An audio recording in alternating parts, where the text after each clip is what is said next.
Hello Internet, and welcome to my live reaction for the Cuckoo's Fiancee, or A Couple of Cuckoos, chapter 131. 131. I thought it was 132 for a second, but it's not.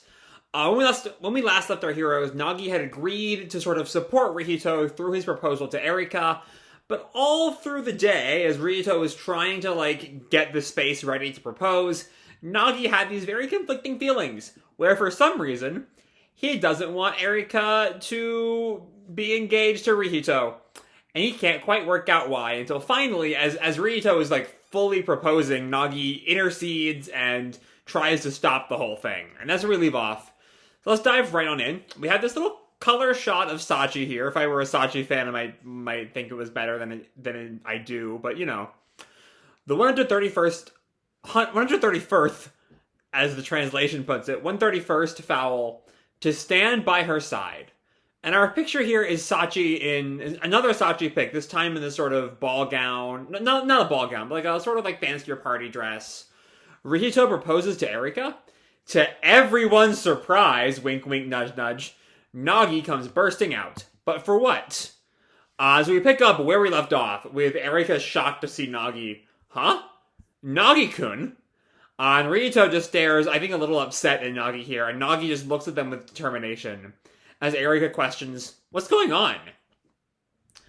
But Rihito sighs, and has kind of figured out what Nagi wants, even if it's still a little bit, I assume Nagi's worked out his own feelings before he steps in, but Rihito definitely has. I can't believe you'd come and get in the way of my proposal. I thought you'd agree to help me out here. And Erika questions, help you out? But Nagi sort of takes a moment before responding, there can only be one. Do you know the saying? It means that given any two powerful parties, they're sure to start conflict until one has defeated the other. In other words, even if you two get along just fine, the Amino group and the Dojima group will never be on good terms. Okay, he has not worked out his feelings. No, my boy is still dense as rock. I've come here to urge you to withdraw that proposal of yours.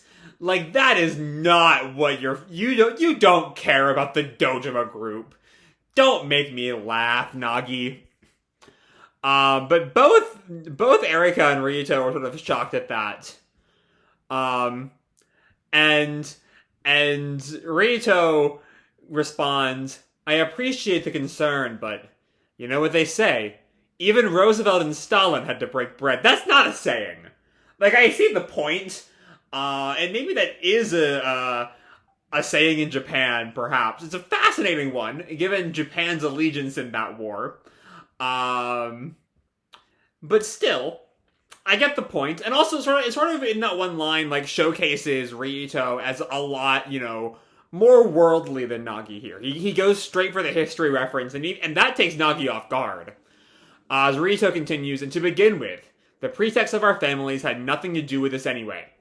Just what are you up to, And Nagi, being called out by Rihito here, Nagi sort of stammers. Like I said, basically, and Rihito just gives him these, sad eyes.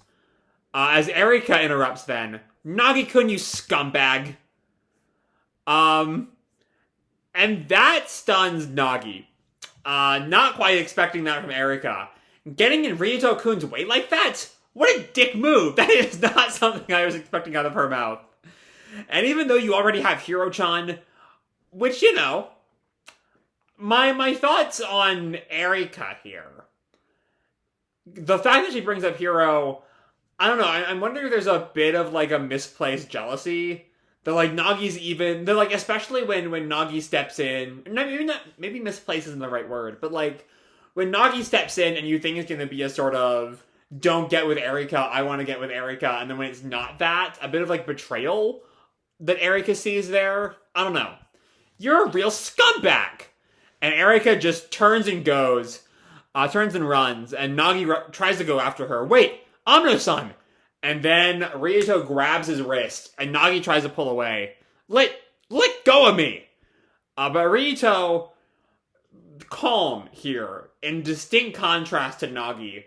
I think you should calm down for a bit. And Nagi snaps, calm down?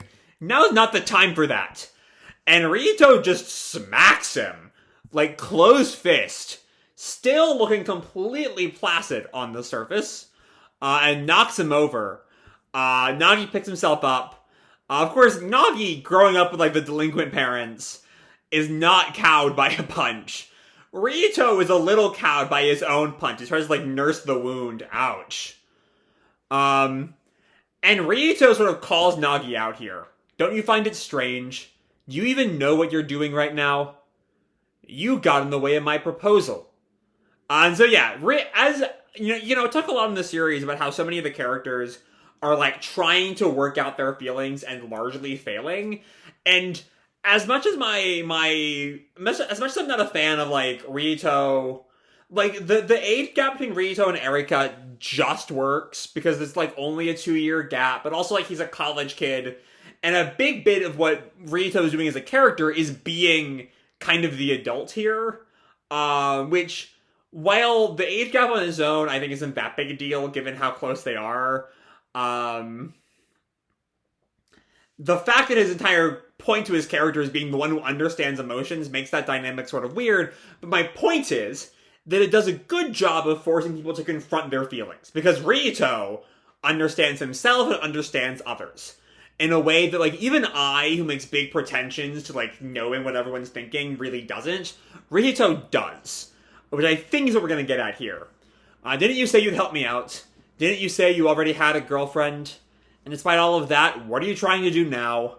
And Nagi, like, smacks the wall, kind of shocking Rito there, and snaps, I know already.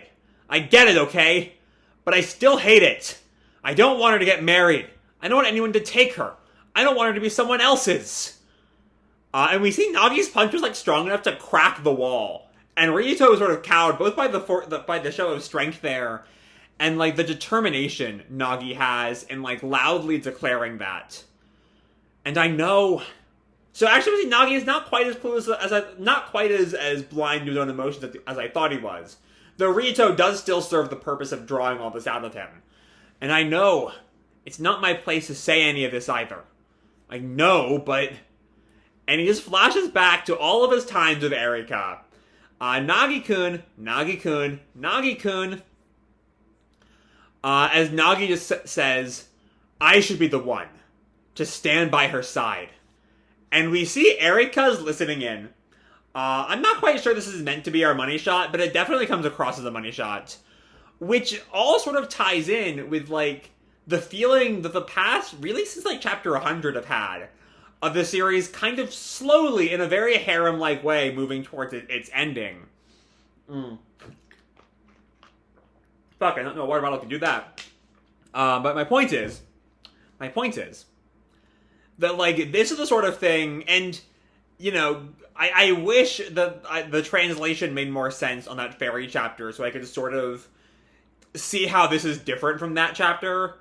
But it's once again sort of moving us to this position of Nagi recognizing the strength of his feelings for Erika. Anyway, moving on. We see, our next page is a full shot of Erika, like, watching. And it almost feels like this should be a 2-page spread, but, like, it very much does not work as a 2-page spread, which is an interesting choice there. But still, Nagi goes on, why do I feel like this? Even I don't get why. Damn it! And Rito just bursts out laughing. I just like the force of Nagi's declaration.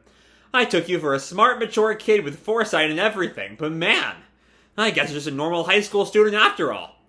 Just a stupid brat and an idiot. Which, again, you know, is the sort of contrast I was getting at earlier. That maturity in Rito makes his dynamic with Erika as a romantic partner kind of awkward, but it makes him a great character to force Nagi to confront some things. But Nagi reacts, "Wah!" And Rito looks at him. Don't you have to apologize to Erika? And Nagi Nagi finally calms down and sort of like realizes the position he's in and comments, "I will." Then he knocks on the door of their room. Amino-san, I'm coming in. But still outside he goes on, sorry about earlier. I wanted to give you a proper apology. And when he still doesn't hear anything, he lets himself in. I'm coming in. And finds the room empty. Her stuff is still there. Her phone and bag are still on the floor. What? I thought she came back to the room, but... And then he notices the window open. What? And she's, like, escaped. So Nagi looks out the window and sees, like, a chain of like, bed sheets. It's like the bit in season 1 of Yu-Gi-Oh! When Mokuba breaks out of the tower, that sort of thing. I'm sure there are like more non-Yu-Gi-Oh! References for this, but that's my go-to. No way. A missing princess leaves a trail. Next time, 22 pages. So yeah, this is very much a sort of confrontation, time for Nagi to like realize how he feels kind of chapter, which again very much gives the impression the series is kind of nearing its end. You know, if Nagi is like I sort of said at the start of all this, this arc, by its very nature of Nagi and Hiro dating, or at least, not from the start of the arc, but at least from them getting together, inherently is sort of signaling a start to the end of the series, right? Because if either Nagi and Hiro stay together in their endgame, then the story basically is over, because it's a harem manga. When the guy gets with someone, that's the climax, that's the end. Which, like, it would be a really weirdly anticlimactic climax, which, looking back on it, makes sense if it's an arc, given what we see here about an arc all about Nagi realizing his feelings are actually for Erika. But anyway, I sort of went on a bit of a tangent there. My point is, either Nagi and Hiro, as soon as they get together, either they stay together or they break up. And if they break up, then all of a sudden there's like very little chance that Hiro has of like getting back together with Nagi. And given that she sort of is like the second choice, it feels like the series is like that's the sort of move that starts the series' endgame. And we're seeing that here as well, as Nagi sort of realizes that even though he's dating Hiro, for some reason he just can't work out, and the Rito very much has, by chapter, and that Nagi sort of seems to have, Nagi definitely sort of has by chapter's end. For some reason, Nagi just can't bring himself to let Erika go. I can sort of discuss, like, my general discomfort of the sort of, where's the bit about, I don't want her to be someone else's, as, like, my general discomfort with that sort of possessive language in romance, but that's a much larger, like, genre complaint than a Cuckoo complaint, so I'm not really gonna go into that.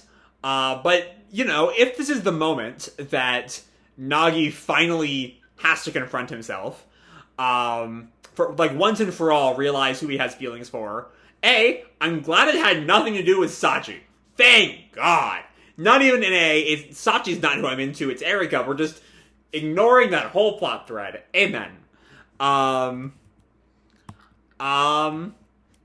like, it does the job very well. There is a weird sense in the way that, like, Sachi kind of got an end to that sort of romantic character arc of hers back in, like, 99 or so.